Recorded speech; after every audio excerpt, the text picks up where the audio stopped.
So now let's talk about a number of issues and security risks with DNS. So what is a prominent risk you can see? I mean, what's a prominent threat, or obvious threat you can see with the way the DNS is laid out? If there were to be an attacker, what could the attacker do? What would the attacker target? Yeah? Yeah, nothing here is authenticated, so you really trust the DNS servers. So if you are talking to a malicious DNS server, then they can tell you, any IP addresses they want instead of the correct IP address. And what could be a consequence of that? Yeah?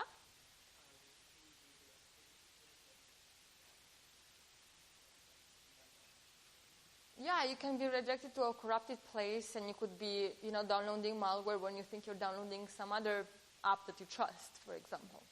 Okay, so you can literally go and visit an incorrect, an attacker's website. For example, let's say you looked up bankofamerica.com, but you got an IP address for the attacker server, so you really went to the wrong place. So, and we'll see actually a bit later of how TLS really helps to deal with that in an end-to-end manner. Even though you still end up with the wrong server, you'll realize it's the wrong server because the wrong server won't be able to show you a certificate for that domain name. So we'll see that later. But there's other issues that can be caused by malicious DNS servers. So let's just take a look at a few other issues. So what if the MIT server is not to be trusted? Could its operator steal all our web surfing to berkeley.edu's main web server? So let's say I wanted to visit ecs.mit.edu, and the name server for mit.edu is lying to me about the address of ecs.mit.edu. But can it trick me so that all my future browsing will go to an incorrect IP address? Not just the ecs.mit.edu.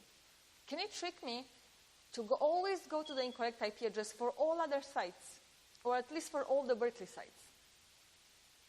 Can you see something into how the DNS protocol works, and I showed you how it works? That an attacker, let's say a compromised mit.edu server, could mess up things in such a way that when I visit berkeley.edu, I still end up with that incorrect IP address. Huh?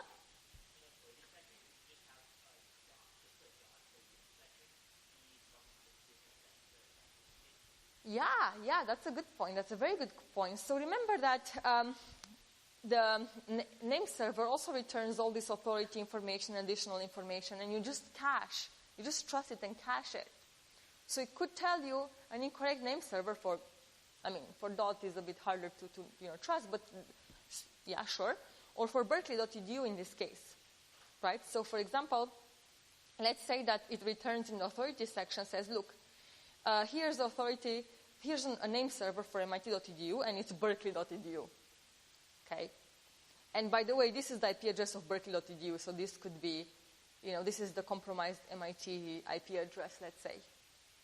So you're going to cache this faithfully. In particular, you're going to cache the fact that berkeley.edu is to be found at this MIT IP address.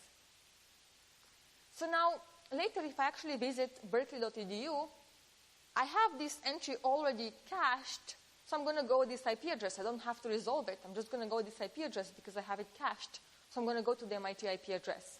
For all Berkeley traffic, I'm going to go to this MIT IP address. Question?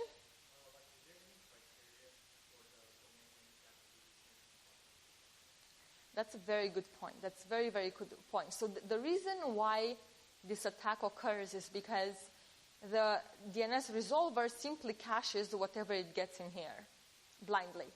Right? If there had been some criteria for which records are okay to cache and which are not, then it could be safer. All right, so what could be a criteria that would prevent this specific attack?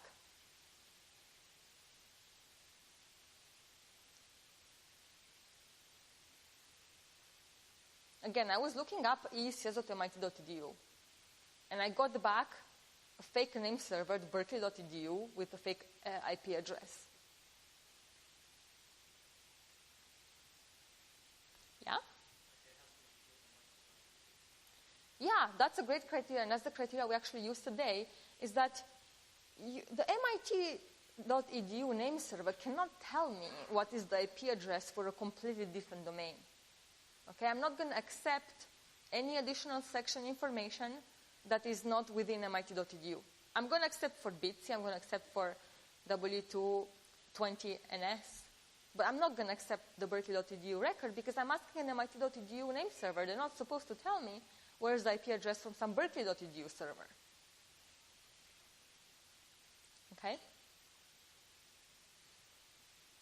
So this is called cache poisoning because it poisoned the cache with an incorrect mapping between a domain name and an IP address. And the way to address it is exactly this. Don't accept additional records unless they're for the domain we're looking up. So if you're looking up ecs.mit.edu, then only accept additional records for mit.edu, but don't accept things for berkeley.edu.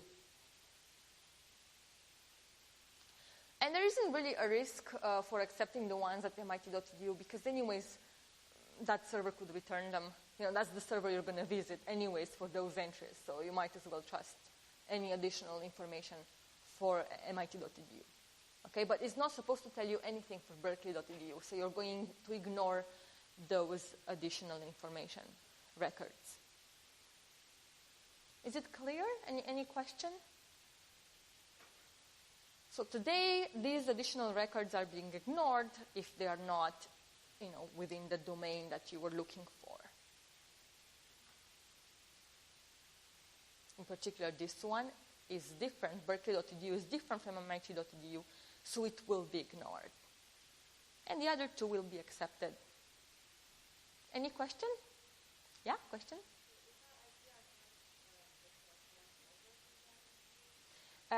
This IP address is actually an MIT IP address. 18 belongs to MIT in general. And so this is an incorrect IP address because the attacker was trying to make you visit this compromised MIT server whenever you even go to berkeley.edu. That's why this compromised MIT name server gave you this extra record that's compromised. But from now on, the way we fixed this problem is we require that the only information we cache from the additional section is information that is within the same domain as the one we were querying. So if I ask the MIT.edu server for ecs.mit.edu, then I also trust it with these others domains under MIT.edu because MIT.edu is the name server for that. But I'm not going to trust the MIT name server to tell me anything about berkeley.edu. Any other question?